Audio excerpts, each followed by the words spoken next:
Hey everyone, this is Patrick, and it is time for another edition of Heavy Therapy. In this episode, I will go over my top 10 favorite metal albums of 2025 so far. We've gotten through 6 months of releases, and that is always a good time to sort of reflect and organize your thoughts about the year in albums so far. So that's what I am doing in this video. Let's start with number 10, of course. So number 10, I'm going with Corpus Awful. They are from Austin, Texas. This is their debut album called Corpus Awful, so it's self-titled. Released on 20 bucks spin, and it is 7 tracks and almost 50 minutes of music. This band was formerly known as Cerebral Rot. It features Clyde Lindstrom from Cerebral Rot here on guitars and Ian Schwab from Cerebral Rot on guitars and vocals. And then they add Jason and Jesse to the mix. And yeah, this definitely captures what Cerebral Rot brought to the world. The differences is going to be the production is a bit cleaner, maybe they're a bit more technical, less sort of slimy. The vocal approach here is a bit more varied, a bit more early Carcass influence. So standout vocal performance on this album in my opinion, and just yeah, it's right up there with the first 2 albums from Cerebral Rot, and at this point it is their debut self-titled album is my number 10 album of the year so far. Number 9 is another debut album, and this time it is the band Ashuary. They are from Madison, Wisconsin, and they have been rising in the underground by putting out 2 demos, then a compilation of those demos, and then an EP in 2023. They are a 3-piece band. The main songwriter is Izzy Plunkett. She does guitars and vocals in this band.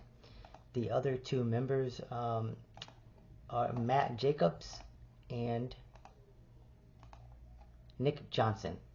So this is that spectral voice type death metal, though Spectral Voice is definitely more of a death doom band. And Ashuary their tempos can be a bit slower, but they're not a death doom band. This is straight up death metal. Great riffs. I think this album gets stronger as it progresses. Track 4, track 5, track 6, those are the standout tracks. So side B, if you have the vinyl, those are going to be my standout tracks on this album. And the differences from their demos and EP is this production is a little bit cleaner, though, relatively speaking. But this took me a couple of listens for it to really grab me, but I knew I liked the band. I loved their demos. And yeah, after a couple of listens, maybe listen number 3, the side B here is really strong. They have some of those Outer Heaven type riffs, heavy stuff here. Just a cool band in the underground that worships riffs and worships sort of, it's called abhorrent worship. So yes, worships some of the most vile stuff on planet Earth, and that's what you get with Ashuary's Abhorrent Worship. Again, that is out on Misako Un Oho Records, and that it is also their debut album, and it is my number 9 album of the year so far. Number 8, just sneaking in here. Not just sneaking in, that's actually, just sneaking in here is going to be Haggis with Destination Extinction. This came out on June 20th, 10 tracks, 24 minutes of music. And Haggis are, they call themselves a mincecore band, but basically it's gore grind that leans more towards the punk side as opposed to maybe the metal side. Mincecore, mincecore, gore grind, gore metal, gore punk, whatever you want to call it. This is really fun stuff. So this band has been an active band since 2014. This is, I believe, let's see, how many full lengths do they have? This is their 5th full length album. This is my first full length experience of listening to Haggis. And yeah, they're super niche, and I really like that they are committed to their craft. There's so many elements of this album that can pull people away, or can pull people away from what they're doing here. But I like all of their elements here. It adds up to a really great package. So if you know the band Spy, they are amazing live. Just heavier, more aggressive. The guitar playing is great, and then on the record it doesn't quite come across. So Haggis sounds like what I wanted Spy to sound like on record. Meets sort of Full of Hell, and meets sort of Regional Justice Center, and also I'm kind of losing who I think the vocals sound like, but they are more on the gore grind, more on the miasmatic necrosis. There you go. Put all that in a blender. That's Haggis, and that is Destination Extinction. And yeah, one of my favorite riffs of the year is on track 8 as the hammer drops. It has like that neck rock quality to it. Yeah, the last 3 tracks of this is a bit more metal, a bit more brutal. And yeah, Haggis, just a cool, fun listen. Destination Extinction, this crusty gore grind band. Okay, so number 7 is a band that I have liked since they have been around, since they put out their demo. So this is Morbific, and I am talking about their 3rd album, which is called Bloom of the Abnormal Flesh. And they just do old school death metal well. The production is a bit more. It provides a bit more clarity compared to their 2nd album, which I had no problem with. Ranking their albums kind of hard to do at this point. Their first one might still be their best, but I really like their 2nd album. It's funny how many people complained about that production sound, and I thought it was, yeah, it sounds like it's produced in a trash can, and it's like, yeah, that's what I want from Morbific. But no complaints on this album. First track is amazing. Last track is amazing. But yeah, I'm gonna say that Morbific's 3rd album here is my 7th album of the year so far, and that is out on Misaka Un Oho Records as well. Okay. Number 6 is Subultural Curse, another band from Finland. This is their 3rd full-length album, Crimson Moon Evocations, out on Dark Descent Records. 7 tracks, 40 minutes of music. Doomy death metal, done exceedingly well. Great transitions, great songwriting, great atmosphere, suffocating. The Locust Scar is a standout. Empress of the Dead. Starts strong with Wildfires. Yeah, just a great album by Subultural Curse. They are a 5-piece band from Finland. Not gonna try to pronounce their names, but yeah, just a band that's been solid throughout their entire career. And this is some of their strongest stuff for sure. Haven't listened to it that much, but from my couple of listens, it definitely is strong enough to be here at my 6th spot. Number 5 is a band that I've tried to talk about as much as possible this year. They are a black and thrash metal band from California, and this is Depraver's Necroptic Obliteration, out on Iron Fortress. This is an album that is 8 tracks, 43 minutes of music, and the tape version that I have was put out by Iron Fortress Records. Depraver, they just give you that Demiser meets Altar feeling, and I love this album. I think it's so good. And yeah, standout tracks.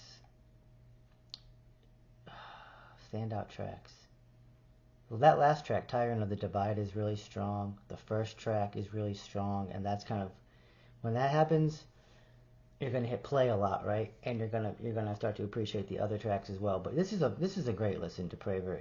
Necroptic Obliteration.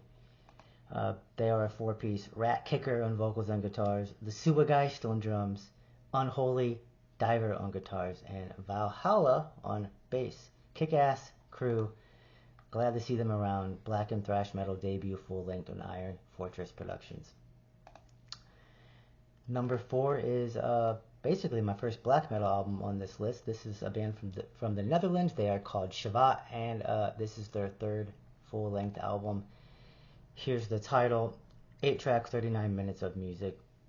Atmospheric, riffy, song-focused black metal. It is a one-person project with Flores doing all the instruments, vocals, songwriting, and lyrics. Yeah, just a really world-building album. Jump right in. Don't really have a standout track. This is a great just full album listen. Shioat is my number 4 choice at this point of the year. Okay, number 3, an album that just blew my mind. Black Respite of Oblivion by Toughness, band from Poland. Death metal in the vein of sort of a Dremelich, Finnish style death metal. Yeah, meets Poland, meets I would say like northeastern style groove and stomp of the United States. Just a riff fest. These guys also worship the riff. 9 tracks, 46 minutes of music. And the lineup here is a 4-piece as well. And I actually am not familiar with their previous album, though I did see it go around a lot. And I said a Dremelich, by the way, I meant... A Dremelich is actually a band that they sound like, but I meant Demolich. Absolutely is what this band sounds like. Cryptworm as well. That's Toughness. Just a really great album for just great grooves, great drum playing, great riffs. I can see why some people feel like it maybe is a bit too fun sounding, but come on.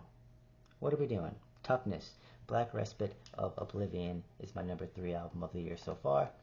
Okay, number 2 is some more, I would say black metal, black and death metal, death and black metal. This is Berlyle out of France, and their second album called Nourishing the Disaster to Come. 6 tracks, 47 minutes of music, and out on My Kingdom Music on CD and vinyl. And again, I'm kind of like Shioat, full album experience. There's cool sounds all throughout. The album keeps building and progressing. Solid, heavy album. Kind of makes me think of Olwuth a little bit, which put out their debut album a couple years back, but definitely has clean production, which might turn people off, but yeah, overall, just I like it's very French. I like the suffocating nature of it, the emotion that they bring forth, and just a top album of the year for me. Number 1, black metal is sort of rounding this list off very strong. It has 3 of the final of my top 4 of the year so far. My favorite album of the year, and it definitely is. It's solid here in this position. It can be defeated, it can be beat, with the next 6 months. But Imperial Triumphant's Gold Star, out of Century Media Records, 9 tracks, 38 minutes of music, and this is Imperial Triumphant's 6th full-length album. It's more tightly packed. They trim the fat, and they just have songs here that they're going to play live. You can tell over and over and over again. Just a great album from Imperial Triumphant. If you like horrendous, you like gore guts, you like ulcerate, but for black but giving you more black metal. Again, Imperial Triumphant to me is a black metal band, but for some people they're technical death metal, avant-garde black metal to me. This album does sound like their most death metal, I will say. But yeah, Gold Star, Imperial Triumphant. They are also a 3-piece. You got Zach on vocals, guitars, and Kenny on drums, and Steve on bass, keyboards, piano, and vocals.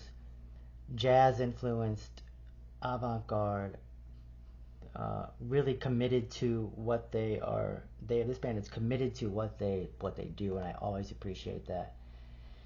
Chaotic yet song-driven album here. Gold Star is my number 1 album, metal album of 2025 so far here at the midway point.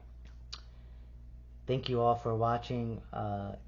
If you feel if you feel compelled, talk to you all, please leave a comment. I like to engage in the comment section. Yeah, and always stay heavy. Talk to you all soon. Bye.